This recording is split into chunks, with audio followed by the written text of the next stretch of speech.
After a series of knife attacks in London, Mayor Boris Johnson said he was pleased the issue was now top of the political agenda and he was determined to tackle the problem. I don't think it's an insoluble problem, and I think that with patience we can make a great deal of progress.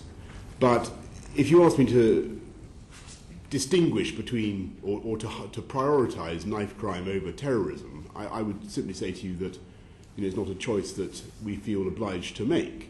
They're two very, very important priorities, and I think Londoners want the maximum attention devoted to both. And I don't think that the active pursuit of knife crime or the active attempts to deal with knife crime in any way diminish or reduce our ability to tackle terrorism. He added it was important to de-glamorise knife crime.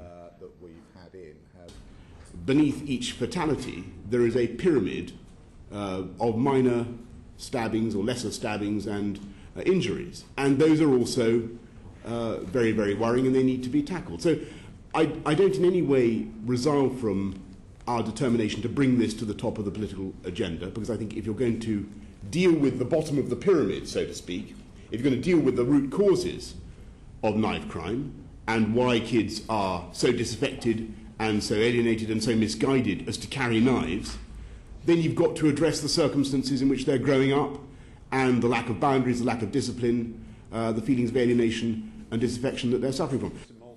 The Mayor also said the Metropolitan Police Commissioner had to be more democratically accountable in his role.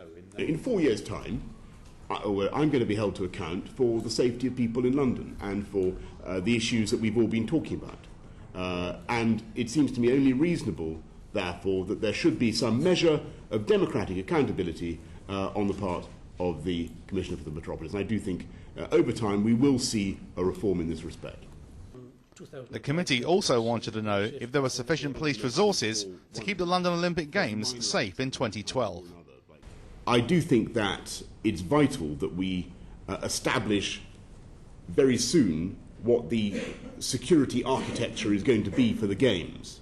That's to say, we've got to know, are we going to have police milling around the thing? Are we going to have lots of security arches? Are we going to rely on intelligence? What is our approach to policing of the Games going to be?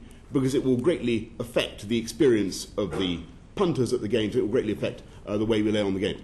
I'm afraid that not enough work has been done on this so far, and I've had good conversations with Jackie Smith, with the Home Secretary, about this, and she agrees with me that the Olympic Board needs to be brought fully into the discussions, the ministerial discussions about Olympic security as we go forward. It was announced that the committee is to hold its own inquiry into knife crime, and the Mayor has been asked to return to give evidence to that.